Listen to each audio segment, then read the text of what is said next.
ನಮೋ ಅರಹಂತಾಣಂ ನಮೋ ಸಿದ್ಧಾಣಂ ನಮೋ ಆಯಿರ್ಯಾಣಂ ನಮೋ ಉವಜ್ಜಾಯಾಣಂ ನಮೋ ಲೋಯೇ ಸವ್ವಸಾಹೋಣಂ.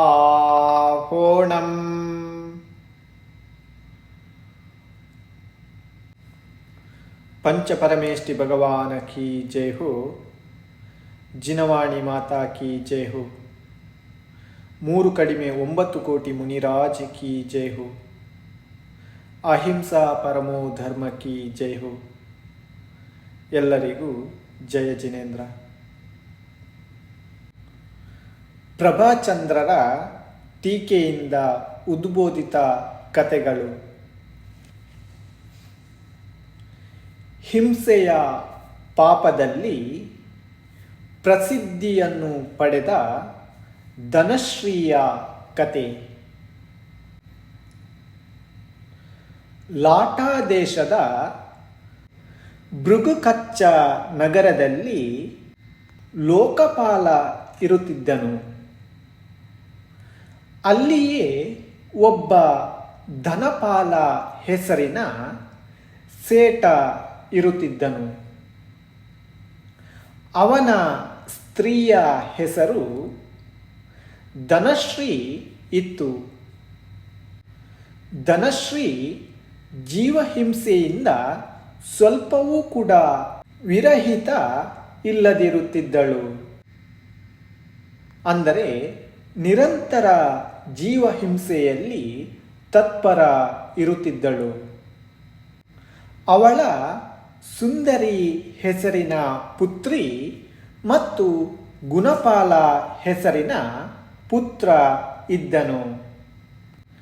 ಯಾವಾಗ ಧನಶ್ರೀಗೆ ಪುತ್ರ ಇಲ್ಲದಾಗ ಆಗ ಆಕೆ ಒಬ್ಬ ಕುಂಡಲ ಹೆಸರಿನ ಬಾಲಕನನ್ನು ಪುತ್ರ ಬುದ್ಧಿಯಿಂದ ಸಾಕಿ ಪಾಲನೆ ಪೋಷಣೆ ಮಾಡುತ್ತಿದ್ದಳು. ಸಮಯ ಬದಲಾದಾಗ ಧನಪಾಲನ ಮೃತ್ಯು ಆಯಿತು. ಆಗ ಧನಶ್ರೀ ಆ ಕುಂಡಲನ ಜೊತೆ ಕುಕರ್ಮ ಮಾಡಹತ್ತಿದಳು. ಇತ್ತ ಕಡೆಗೆ ಧನಶ್ರೀ ಕುಂಡಲನಿಗೆ ಹೇಳುವಳು, ನಾನು ಹುಲ್ಲುಗಾವಲಿನಲ್ಲಿ ಆಕಳುಗಳನ್ನು ಮೇಯಿಸಲು ಗುಣಪಾಲನನ್ನು ಅರಣ್ಯದಲ್ಲಿ ಕಳಿಸುವೆನು. ಆಗ ನೀನು ಅವನ ಹಿಂದೆ ಹೋಗಿ ಅವನನ್ನು ಸಾಯಿಸಿಬಿಡು. ಇದರಿಂದ ನಾವಿಬ್ಬರೂ ಸ್ವಚ್ಛಂದದಿಂದ ಇರಬಹುದು, ಯಾರು ತಡೆಯಲಾರರು. ಹೀಗೆ ಧನಶ್ರೀ ಕುಂಡಲನಿಗೆ ಹೇಳುವಳು. ಇದನ್ನು ಹೇಳುತ್ತಿದ್ದ ತಾಯಿಯ ಮಾತನ್ನು ಸುಂದರಿ ಕೇಳಿದಳು. ಇದರಿಂದಲೇ ಅವಳು ತನ್ನ ಅಣ್ಣ ಗುಣಪಾಲನಿಗೆ ಹೇಳಿದಳು, ಈ ಹೊತ್ತು ರಾತ್ರಿ ಆಕಳುಗಳನ್ನು ಹುಲ್ಲುಗಾವಲಿನಲ್ಲಿ ಕಳುಹಿಸುವಳು ಅರಣ್ಯದ ಕಡೆಗೆ ಮತ್ತು ಕುಂಡಲನ ಕೈಯಿಂದ ನಿನ್ನನ್ನು ಕೊಲ್ಲಬಹುದು. ಇದಕ್ಕಾಗಿ ನೀನು ಸಾವಧಾನದಿಂದ ಇರಬೇಕಾಗುವುದು ಎಂದು ಸುಂದರಿ ತನ್ನ ಅಣ್ಣನಾದ ಗುಣಪಾಲನಿಗೆ ಹೇಳಿದಳು. ಧನಶ್ರೀ ರಾತ್ರಿಯ ಹಿಂದಿನ ಪ್ರಹಾರ ಗುಣಪಾಲನಿಗೆ ಅನ್ನುವಳು, ಹೇ ಪುತ್ರ, ಕುಂಡಲನಿಗೆ ಆರಾಮವಿಲ್ಲ. ಅದಕ್ಕಾಗಿ ಈ ಹೊತ್ತು ನೀನು ಹುಲ್ಲುಗಾವಲಿಗೆ ಆಕಳುಗಳನ್ನು ತೆಗೆದುಕೊಂಡು ಹೋಗು. ಗುಣಪಾಲ ಆಕಳುಗಳನ್ನು ತೆಗೆದುಕೊಂಡು ಅರಣ್ಯಕ್ಕೆ ಹೋದನು ಮತ್ತು ಅಲ್ಲಿ ಒಂದು ಕಟ್ಟಿಗೆಗೆ ತನ್ನ ಅರಿವೆಯನ್ನು ಅಂದರೆ ಬಟ್ಟೆಯನ್ನು ಹಾಕಿ ಅಲ್ಲಿಯೇ ಅಡಗಿಕೊಂಡು ಕುಳಿತನು. ಕುಂಡಲನು ಬಂದು ಇವ ಗುಣಪಾಲ ಇದ್ದಾನೆ ಹೀಗೆ ತಿಳಿದು ವಸ್ತ್ರಗಳಿಂದ ಮುಚ್ಚಲಾದ ಕಟ್ಟಿಗೆಯ ಮೇಲೆ ಪ್ರಹಾರ ಮಾಡಿದ.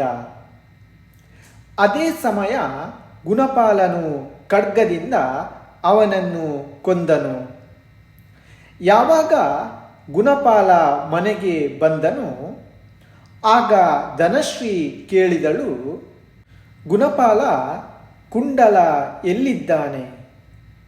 ಗುಣಪಾಲ ಹೇಳಿದ, ಕುಂಡಲನ ಮಾತನ್ನು ಈ ಖಡ್ಗ ಹೇಳುತ್ತದೆ.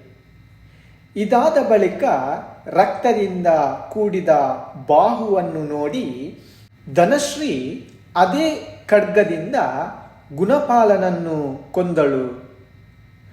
ಅಣ್ಣನನ್ನು ಹೊಡೆಯುತ್ತಿರುವುದನ್ನು ನೋಡಿ ಸುಂದರಿಯು ಅವಳನ್ನು ವಣಿಕೆಯಿಂದ ಹೊಡೆಯಲು ಆರಂಭಿಸಿದಳು.